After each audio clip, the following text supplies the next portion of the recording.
Hi అందరికీ. సర్వారాయుడు సరోజ దంపతులది అన్యోన్య దాంపత్యం. సర్వారాయుడు తన 15 ఎకరాల పొలంతో పాటు తన భార్య కట్నంగా తెచ్చుకున్న 10 ఎకరాల పొలాన్ని కూడా ఆయనే వ్యవసాయం చేసి పంట పండించేవాడు. లంకంత ఇల్లు, 25 ఎకరాల పొలం, వాటికి తోడు కొన్ని తోటలు, స్థలాలు, భార్యకు 200 కాసుల బంగారం, వెండి, నిండైన పశు సంపదతో దేనికి లోటు లేనట్టుగా ఉండే ఈ దంపతుల జీవితానికి ఉన్న ఒకే ఒక లోటు పిల్లలు. సరోజ దంపతులకు పెళ్ళై ఇప్పటికి 10 సంవత్సరాలు గడిచింది. సరోజ 6 సార్లు గర్భవతి అయ్యింది, కానీ ఇప్పటి వరకు ఏ గర్భమూ నిలవలేదు. సరోజ నెల తప్పిన ప్రతిసారి తన కడుపు పండి ఈసారైనా వంశానికి వారసుడు వస్తాడని కలలు కనేవారు ఆ దంపతులిద్దరూ. కానీ ఇప్పటి వరకు వారి కళ నెరవేరలేదు. పిల్లల మీద ఆశ చావక ఎంతోమంది వైద్యులను సంప్రదించినా వారు పరీక్షలు చేసి ఇద్దరిలోనూ ఏ లోపం లేదు, తప్పకుండా పిల్లలు పుడతారు అని చెప్తున్నారు. మరోవైపు ఎంతోమంది జ్యోతిష్యులను కలిశారు. వారు కూడా మీ దంపతులకు సంతాన యోగం ఉంది అని ఖచ్చితంగా చెప్పేవారు. ఇక చేసేదేమీ లేక తమ వంతు ప్రయత్నం తాము చేస్తూ దేవుని మీద భారం వేశారు సరోజ దంపతులు. ఓవైపు లంకంత ఇల్లు, మరోవైపు ఆవులు, గేదెలు మొదలైన పాడి, ఇదంతా పనివాళ్ల సహాయంతో సరోజే చూసుకునేది. ఓ రోజు సరోజ పనిలో ఉండగా సరు అంటూ వచ్చింది తన చిన్ననాటి స్నేహితురాలు అనసూయ. చాలా సంవత్సరాల తర్వాత బాల్య స్నేహితురాన్ని చూసిన సరోజ చాలా సంతోషించింది. కట్టుబట్టలతో విషాదవదనంతో వచ్చి నిలబడిన అనసూయ తల్లి తండ్రి లేని తనను తన వదిన గారు రాజు రంపాన పెడుతూ ఉండడంతో ఆ కష్టాలు భరించలేక ఇల్లు వదిలి వచ్చేసానని ఏడుస్తూ చెప్పింది. సహజంగానే జాలి గుణం కలిగిన సరోజ తన స్నేహితురాల కష్టంలో ఉన్నాను అంటూ కాస్త నీడ ఇవ్వమని అడుగుతూ ఉంటే కాదనలేకపోయింది. సంతోషంగా తన స్నేహితురాలికి తన ఇంట్లో చోటిచ్చింది. కట్టుబట్టలతో వచ్చిన స్నేహితురాలికి ఊరిలోని బట్టల షావుకారు దగ్గర నుంచి కొత్త చీరలు తెప్పించి ఇచ్చింది. అనసూయ మనిషి తెలివైంది. అవసరం ఉన్న చోట ఇట్టే అల్లుకుపోతుంది. వచ్చిన రోజు నుంచే సర్వారాయుడితో బావగారు అంటూ వరుస కలిపి మాట్లాడడం మొదలుపెట్టింది. అంతలో సరోజ మళ్ళీ నెలతప్పింది. సరోజకి విశ్రాంతి ఇస్తూ ఇంటి పని మొత్తం పని వాళ్లతో దగ్గరుండి చేయించేది అనసూయ. అనసూయ భార్యను జాగ్రత్తగా చూసుకుంటుందని, ఇంటి వ్యవహారాలని చక్కగా నిర్వర్తిస్తుందని సర్వారాయుడికి అనసూయపై కొద్ది కాలంలోనే మంచి అభిప్రాయం ఏర్పడింది. రోజులు గడుస్తున్న కొద్దీ సరోజకి నెలలో నిండి మొత్తానికి ఒకరోజు మగబిడ్డకు జన్మనిచ్చింది. తన ఓపికనంతా ధారపోసి బిడ్డకు జన్మనైతే ఇచ్చింది, కానీ డెలివరీ తర్వాత సరోజ ఆరోగ్యం పూర్తిగా క్షీణించింది. కనీసం పుట్టిన బిడ్డ ఆలన పాలన చూసుకునే ఓపిక కూడా తనకు లేకపోయింది. ఇంటి వ్యవహారాలతో పాటు పసిపిల్లాడి బాధ్యత కూడా అనసూయే తీసుకుంది. ఎన్నో పూజలు చేసి ఎంతోమంది దేవుళ్లకు మొక్కి బిడ్డను కన్నా తన కన్న బిడ్డ ముద్దు మురిపాలు తను స్వయంగా చూసుకోలేకుండా తను అలా మంచానికి పరిమితమైనందుకు సరోజ తనలో తనే ఎంతో కుమిలిపోయింది. అలా 6 నెలలు గడిచినా ఎన్ని మందులు వాడినా సరోజ ఆరోగ్యం మాత్రం మెరుగుపడలేదు సరికదా. రోజు రోజుకు మరింత దిగజారిపోతుంది. ఇంతకు ముందు వరకు ఏదో కాస్త తన పనుల వరకు తను చేసుకునేది. ఇప్పుడు పూర్తిగా తను కూడా ఇంకొకరిపై ఆధారపడవలసి వస్తుంది. దాంతో సరోజ మనసులో తెలియని దిగులు మొదలైంది. తన పరిస్థితి తనకు తెలుస్తుంది. ఇంకా ఎన్నో రోజులు తన ప్రాణాలతో ఉండనని అర్థం చేసుకుంది. తను లేకపోతే తన భర్త, బిడ్డ ఒంటరివారైపోతారు అనే దిగులుతో కుంగిపోతున్న సరోజకు ఎదురుగా అనసూయ తన సమస్యకు పరిష్కారంగా కనిపించింది. ఒకరోజు భర్త సర్వారాయుడితో తన పరిస్థితిని గురించి చెప్పి అనసూయతో పెళ్లికి ఒప్పించింది సరోజ. సరోజ కోరిక మేరకు తన కళ్ళెదురుగానే అనసూయ మెడలో తాళి కట్టాడు సర్వారాయుడు. వారి పెళ్లి జరిగిన కొద్ది రోజులకే సరోజ కాలం చేసింది.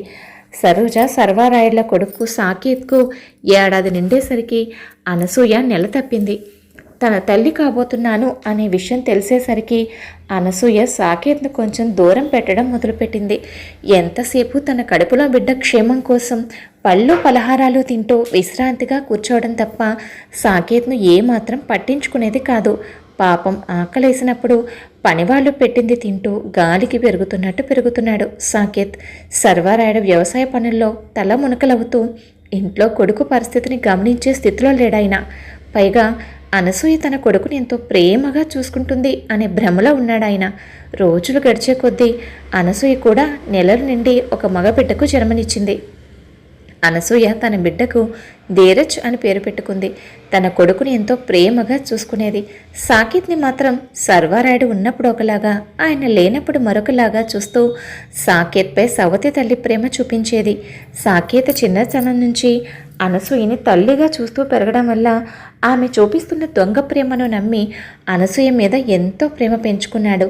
ఆ ప్రేమ ఎంత పిచ్చిగా ఉండేదంటే అమ్మ చెప్తే ఏ పనైనా చేయాల్సిందే అన్నట్టుండేవాడు. అలా చూస్తూ ఉండగానే సాకేత్కి 5 సంవత్సరాలు వచ్చాయి. సర్వారాయుడు సాకేత్ని స్కూల్లో జాయిన్ చేశాడు. స్కూల్లో వేసినప్పటి నుంచి ప్రతిరోజు బుద్ధిగా ఏడవకుండా స్కూల్కి వెళ్ళేవాడు సాకేత్.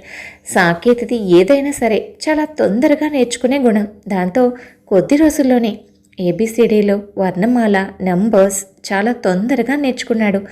సాకేత్ని గమనిస్తున్న అనసూయ ఇలానే వదిలేస్తే లాభం లేదని ఎలాగైనా తనకు చదువు వంట పట్టకుండా చేయాలని ఒకరోజు తమ్ముడిని ఆడించమని, ఒకరోజు మనిద్దరం కలిసి బయటకు వెళ్దామని, ఒకరోజు ఇంట్లో ఏదో పని ఉందని, అలాగే ఏవేవో వంకలు చెప్పి సాకేత్ స్కూల్కి వెళ్లకుండా చేసేది.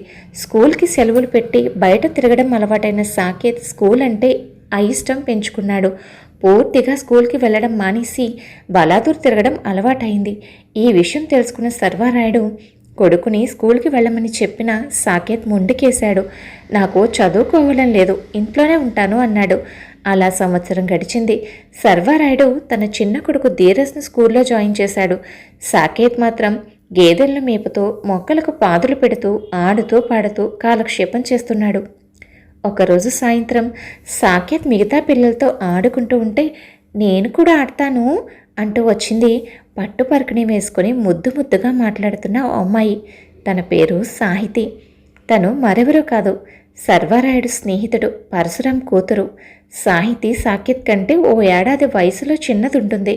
పిల్లలందరూ సరదాగా ఆడుకున్నారు. అలా సెలవు దొరికినప్పుడల్లా పిల్లలంతా ఆడుకునేవారు. సాహితి సాకేత్ల మధ్య మంచి స్నేహం ఏర్పడింది. సాహితి వచ్చేటప్పుడు వాళ్ళ అమ్మ చేసిన రవ్వుండలు, సున్నుండలు తెచ్చి సాకేత్కి ఇస్తూ తినిపిస్తూ ఉండేది. సర్వారాయుడు సాకేత్కి చదువు ఎలాగూ వంట పట్టలేదు.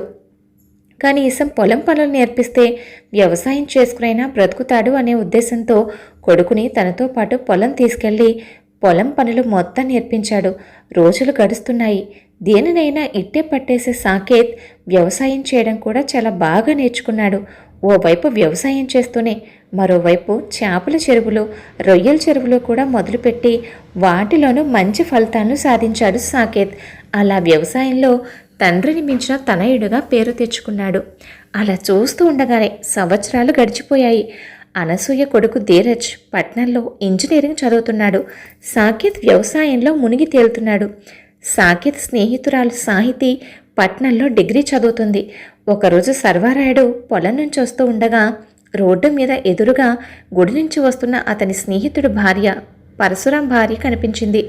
అంతలో ఆమె వెనకాలే స్పీడ్గా బ్రేకులు ఫెయిల్ అయి దూసుకొస్తున్న లారీని ఆమె గమనించకపోవడంతో ఆమెను ఎలాగైనా కాపాడాలని వెళ్ళిన సర్వారాయుడు కూడా ఆ ప్రమాదంలో ప్రాణాలు కోల్పోయాడు. అలా ఒకే ప్రమాదంలో సాహితి తన తల్లిని, సాకేత్ తన తండ్రిని కోల్పోయారు.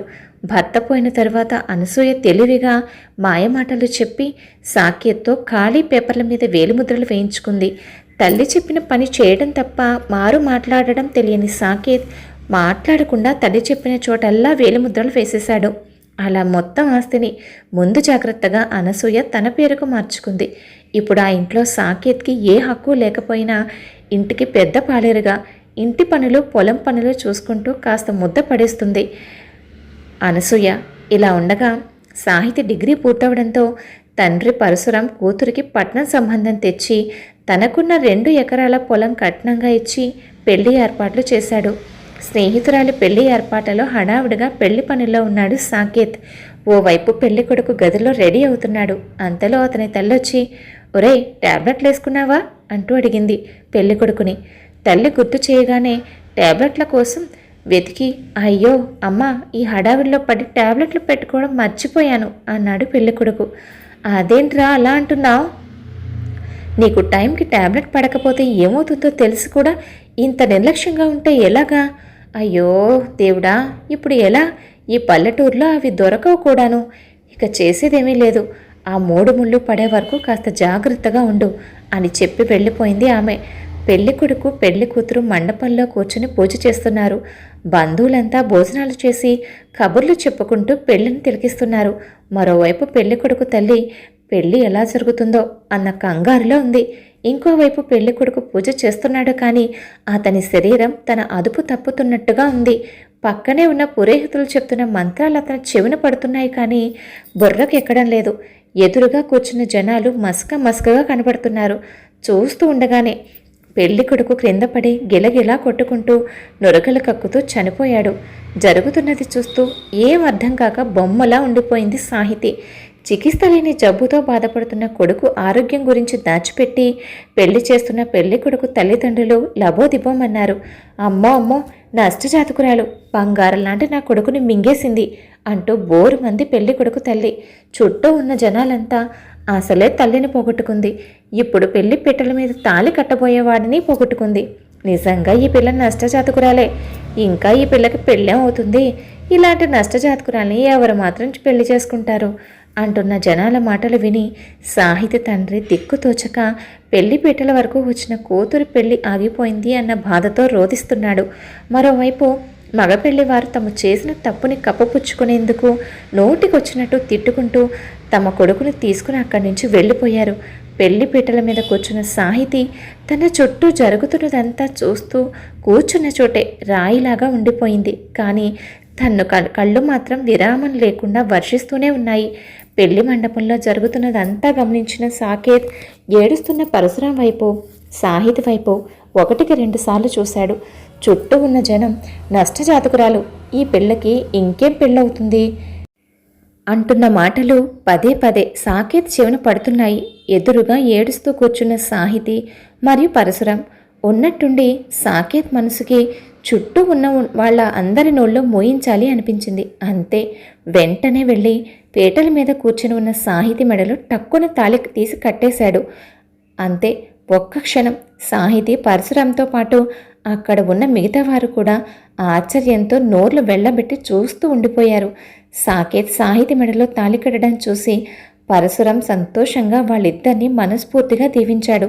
సాకేత్ చేతులు పట్టుకుని పీటల మీద పెళ్లి ఆగిపోయిన నా కూతురికి, దానిని కన్న నాకు ఇక చావే దిక్కు అనుకుంటున్న సమయంలో దాని మెడలో తాళి కట్టి దానికి కొత్త జీవితాన్ని ఇచ్చావు అంటూ కూతురి చేతిని సాకేత్ చేతిలో పెడుతూ, ఇక నా కూతురి బాధ్యత మొత్తం నీదే బాబు అన్నాడు పరశురాం. ఇంతలో సాకేత్ పెళ్లి విషయం అక్కడ అనసూయకు తెలిసిపోయింది. తనకు చెప్పా పెట్టకుండా సాకేత్ చేసిన పనికి అగ్గి మీద గుగ్గిలమయ్యింది. ముందు ఈ వంకతో సాకేత్ను ఇంట్లో నుంచి బయటకు గెంటేద్దాం అనుకుంది అనసూయ. కానీ చాలాసేపు ఆలోచించిన తర్వాత, వాడేమైనా నా సొంత కొడుకా? వాడు ఏ దిక్కుమాలిన దాన్ని పెళ్లి చేసుకుంటే నాకేంటి? వాడు ఎలాగో ఈ ఇంటికి ఓ పెద్ద పాలేరు, పోనీలే పెళ్లి చేసుకుని ఇంటికి జీతం బచ్చం లేని ఓ వంట మనిషిని, పని మనిషిని తీసుకొస్తున్నాడు. కాస్త ముద్ద పడేస్తే ఇంట్లో ఏదో ఓ మూల కుక్కల్లాగా పడి ఉంటారు ఇద్దరు.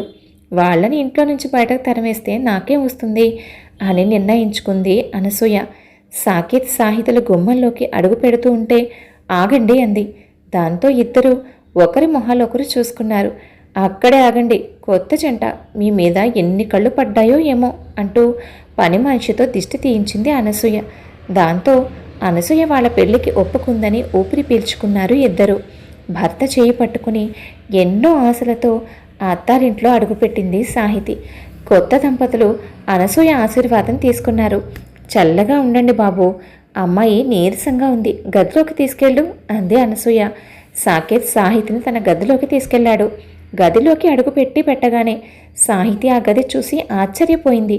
ఆ ఇల్లు మొత్తం సకల సౌకర్యాలతో, హంగులు ఆర్భాటాలతో ఉంటుంది. కానీ సాకేత్ గది మాత్రం ఆ ఇంటికి ఒక స్టోర్ రూమ్ లాగా చిందరవందరగా పాత నులక మంచంతో ఉంది. ఆ గదిలో ఉన్న ఫ్యాన్ కూడా సరిగా తిరగడం లేదు. ఆ రోజు రాత్రి భోజనం చేసి ఉదయం నుంచి అలసిపోయిన అలసటతో మత్తుగా నిద్రపోతున్న భర్త తన కంటికి కల్మషం లేని పసిపిల్లాడిలా కనిపించాడు. సాకేత్ నుదుటిపై ప్రేమగా ముద్దు పెట్టుకుంది సాహితి. మరుసటి రోజు ఉదయాన్నే సాకేత్ ఎప్పట్లాగే పొలం వెళ్ళిపోయాడు. అనసూయ సాహితితో మెల్లమెల్లగా ఇంటి పనులు ఒక్కొక్కటి చేయించడం మొదలుపెట్టింది.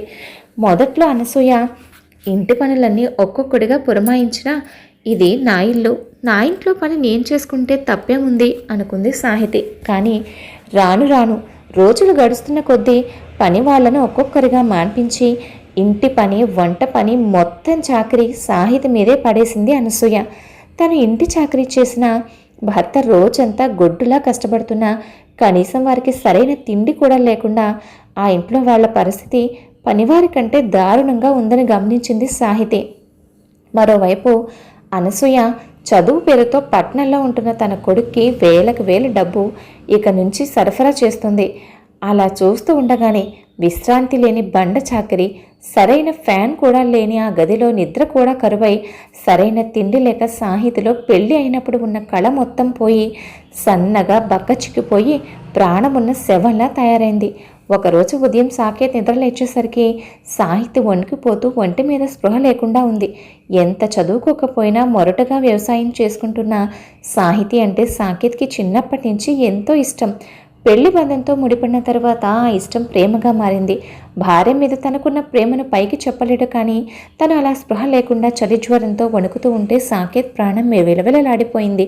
పరిగెత్తుకుంటూ వెళ్ళి ఊర్లోని ఆర్ఎంపీ డాక్టర్ని ఆగమేఘాల మీద తీసుకొచ్చాడు. డాక్టర్ వచ్చి చూసి జ్వరం చాలా ఎక్కువగా ఉందని, అమ్మాయి చాలా నీరసంగా ఉందని, చాలా రోజుల నుంచి సరైన ఆహారం తీసుకుంటున్నట్టు లేదని ఇంజెక్షన్ చేసి సెలైన్ బాటిల్ పెట్టి నేను మళ్ళీ మధ్యాహ్నం వచ్చి చూస్తాను అని చెప్పి వెళ్ళాడు. 2 రోజులు సాహితి మూసిన కన్ను తెరవకుండా జ్వరంతోనే ఉంది. ఆ 2 రోజుల్లో అనసూయ జ్వరంతో బాధపడుతున్న సాహితి ఒంట్లో ఎలా ఉందా అని కూడా కనీసం అడగలేదు. సాకేత్ 2 రోజులు భార్య పక్కనే ఉండి ఎంతో ప్రేమగా చూసుకున్నాడు. మొత్తానికి 2 రోజుల తర్వాత కళ్ళు తెరిచిన సాహితిని చూసేసరికి సాకేత్కి ప్రాణం లేచొచ్చినట్టు అనిపించింది. పరిగెత్తుకుంటూ బయటకు వెళ్ళి బండి మీద వేడివేడిగా ఇడ్లీలు కట్టించుకు తెచ్చి ఆకలితో ఉన్న సాహితికి తినిపించాడు. భర్త తన మీద చూపిస్తున్న ప్రేమకు సాహితికి కన్నీళ్ళు ఆగలేదు. 2 రోజులైంది తెలుసా నువ్వు కళ్ళు తెరిచి అంటూ సాకేత్ కూడా కన్నీళ్లు పెట్టుకున్నాడు. సాహితి తను తింటూనే భర్త చేతిలోని ఇడ్లీని తీసి సాకేత్కి తినిపిస్తూ, అయితే ఈ 2 రోజుల నుంచి నువ్వు కూడా ఏమీ తినుండవు కదా అంది. అలా ఇద్దరు టిఫిన్ తినడం పూర్తయిన తర్వాత సాకేత్ భార్య తలను తన ఒడిలో పెట్టుకుని తల నిమురుతూ, ఏమైంది సాహితి నీకు? ఇంతకుముందు ఎలా ఉండేదానివి? ముద్దుగా బొద్దుగా ఎంత అందంగా ఉండేదానివి, అలాంటిది ఇప్పుడు ఎందుకు ఇలా అయిపోయావు? డాక్టర్ టెస్ట్ చేసి నువ్వు చాలా నీరసంగా ఉన్నావని, ఒంట్లో బ్లడ్ అస్సలు లేదని చెప్పాడు. ఇలాగే ఇంకొద్ది రోజులుంటే ప్రాణానికే ప్రమాదం అని కూడా చెప్పారు తెలుసా?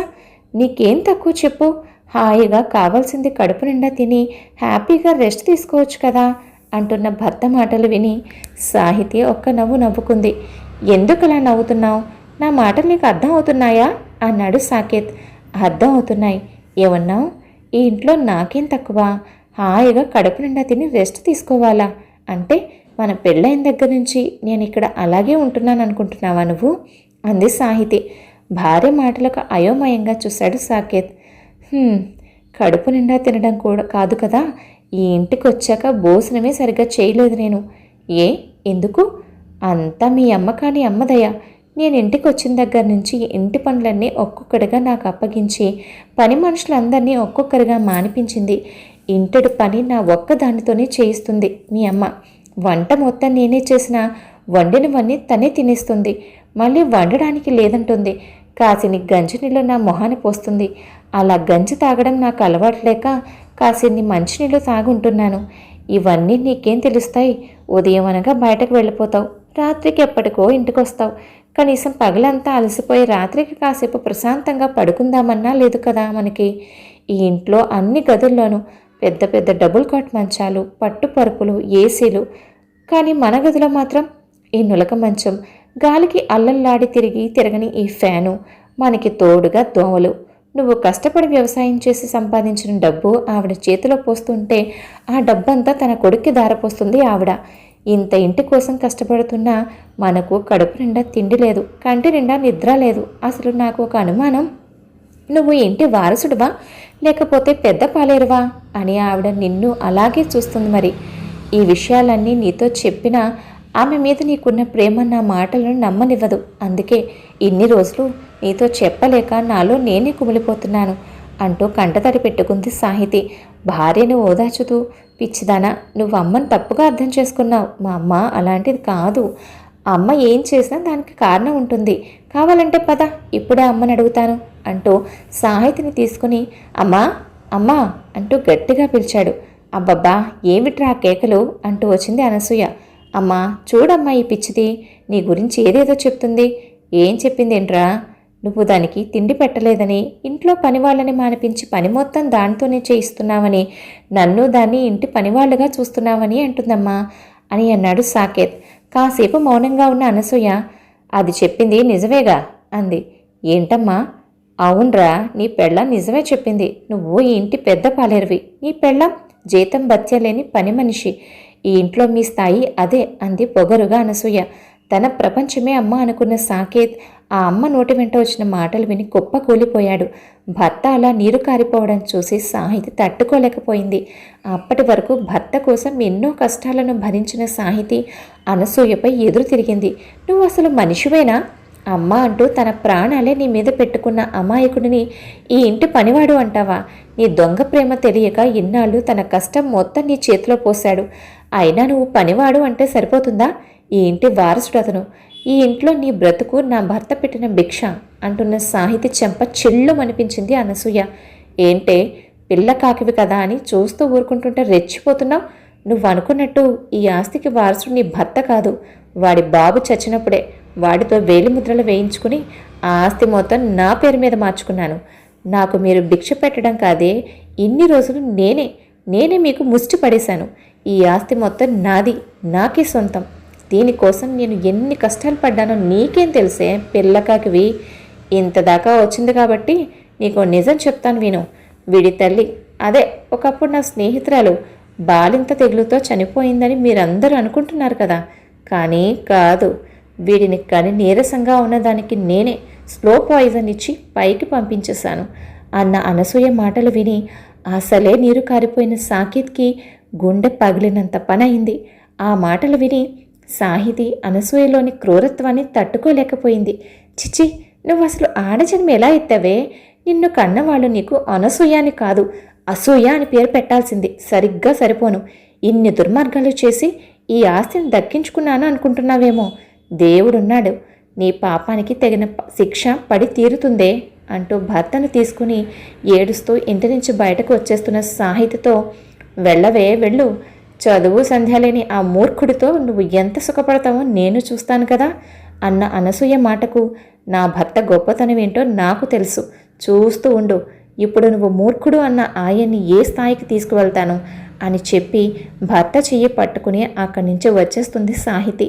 అంతలో డాక్టర్ చెప్పడంతో ఆరోగ్యం బాగాలేని కూతుర్ని చూడడానికి వస్తున్న పరశురాం బయటకు వస్తున్న వీళ్ళిద్దరినీ చూసి విషయం తెలుసుకున్నాడు. ఇంత చేసిన ఆ రాక్షసి బాగుపడదమ్మా. ఊరేం గొడ్డుపోలేదు. విషయం ఊరి పెద్దల్లో పెడదాం. మీ ఆస్తి మీకు ఎలా రాదో నేను చూస్తాను అన్నాడు పరశురాం కోపంగా. వద్దు మామయ్య, ఆస్తి కోసం గొడవ పడి మళ్ళీ ఆవిడ మొహం చూడడం నాకు ఇష్టం లేదు అన్నాడు సాకేత్. సర్లే బాబు, ముందు ఇంటికి పదండి అన్న మామగారి మాటకు, మీ ఇంటికా అన్నాడు సాకేత్. ఏం బాబు, మా ఇల్లు మీ ఇల్లు కాదా? నాకు మాత్రం ఈ ప్రపంచంలో ఎవరున్నారు? మీరే కదా. కాకపోతే మీ ఇల్లు అంత పెద్ద ఇల్లు, అంత పొలము లేకపోవచ్చు. ఏదో చిన్న ఇల్లు, 2 ఎకరాల పొలం. మీరు నా కళ్ళ ఎదురుగా పిల్లా పాపలతో సంతోషంగా ఉంటే ఈ వయసులో నాకు మాత్రం ఇంకేం కావాలి బాబు అన్నాడు పరశురాం. అలా సాహితీ సాకేత్లు పరశురాం ఇంటికి చేరారు. పరశురాం ఒకరోజు దిగులుగా కూర్చున్న సాకేత్ దగ్గరకు వెళ్ళి, ఏంటి బాబు, ఇంకా జరిగిన దాని గురించి ఆలోచిస్తున్నావా? లేదు మావయ్య, ముందు ఏం చేయాలా అని ఆలోచిస్తున్నాను. ఏం చేయడం ఏంటి బాబు, మనకి 2 ఎకరాల పొలం ఉంది. ఇప్పటి వరకు ఆ పొలంతో పాటు పైగా మరో 4 ఎకరాల కౌలుకు తీసుకుని నేనే వ్యవసాయం చేసేవాడిని. కానీ వయసు మీద పడుతున్న కొద్దీ నేను చేయలేకపోతున్నాను. ఎలాగో నువ్వు వ్యవసాయం చేయడంలో ఆరితేరిన వాడివి కాబట్టి ఇక నుంచి ఆ పొలం అంతా నువ్వే సాగు చేయాలి. నేను నా కోపుకున్నంతలో కొద్దిగా సాయం చేస్తూ ఉంటాను. ఇక మీదట జరిగినవన్నీ మర్చిపోయి నా కూతురుతో కొత్త జీవితాన్ని ప్రారంభించు అన్నాడు. అవును సాకేత్, నాన్నగారు చెప్పినట్టు చెయ్యి. నువ్వు తప్పకుండా విజయం సాధిస్తావు అనే నమ్మకం నాకుంది అని ప్రోత్సహించింది సాహితి. అలా మామగారు భార్య ప్రోత్సాహంతో ఉన్నంతలో వ్యవసాయం మొదలుపెట్టాడు సాకేత్. ఒకరోజు సాకేత్ పొలంలో ఉండగా భర్తకు భోజనం తీసుకువెళ్ళి వడ్డిస్తూ పొలానికి కొంచెం దూరంలో ఉన్న ఖాళీ స్థలం మీద సాహిత్ దృష్టి పడింది. అది గమనించిన సాకేత్, ఏంటి అలా చూస్తున్నావు దీర్ఘంగా అంటూ అడిగాడు. ఏమీ లేదు, వ్యవసాయంతో పాటు నువ్వు చేపల చెరువులో రొయ్యల చెరువులు కూడా బాగా చేస్తావు కదా. అదిగో ఆ దూరంగా కనిపిస్తున్న స్థలం మనం లీజుకు తీసుకుని అందులో రొయ్యలు చేపల పెంపకం మొదలు పెడితే ఎలా ఉంటుంది? బాగానే ఉంటుంది, కానీ దానికి బోలెడంత పెట్టుబడి కావాలి. మనం ఇప్పుడున్న పరిస్థితుల్లో ఎలా? ఓ అదేనా నీ ఆలోచన? నా బంగారం ఉంది కదా, అది బ్యాంకులో పెట్టి గోల్డ్ లోన్ తీసుకుందాం. నువ్వు ఎలాగైనా మంచి లాభాలు తీయగలవనే నమ్మకం నాకుంది అన్న భార్య మాటతో ఆక్వాకల్చర్ ప్రారంభించాడు సాకేత్. 1 సంవత్సరం పాటు భార్యాభర్తలు ఇద్దరూ కష్టపడి అటు అగ్రికల్చర్లోనూ ఇటు ఆక్వాకల్చర్లోనూ మంచి లాభాలు సాధించారు. అలా వచ్చిన లాభాలతో వ్యవసాయాన్ని మరింత పెంచుకుంటూ వెళ్ళారు ఇద్దరు. తీరిక సమయంలో భర్తకు కొంచెం కొంచెంగా చదవడము రాయడము నేర్పించింది సాహితి. అలా వ్యవసాయంలో ఉత్తమ ఫలితాలను సాధించడంతో సాకేత్ ప్రతిభను గుర్తించిన ప్రభుత్వం అతనికి ఉత్తమ రైతుగా అవార్డు ఇచ్చి సత్కరించింది. అలా వ్యవసాయం చూసుకుంటూనే వాళ్ళ చుట్టుపక్కల ఊర్లలో రైస్ మిల్ అవసరం ఉందని బ్యాంక్ లోన్ సాయంతో పెద్ద రైస్ మిల్ ప్రారంభించాడు సాకేత్. ఇలా భార్యాభర్తలు ఇద్దరూ ఒకరికి ఒకరు తోడుగా తమ కష్టంతో ఒక్కొక్క మెట్టు ఎక్కుతూ వస్తున్నారు.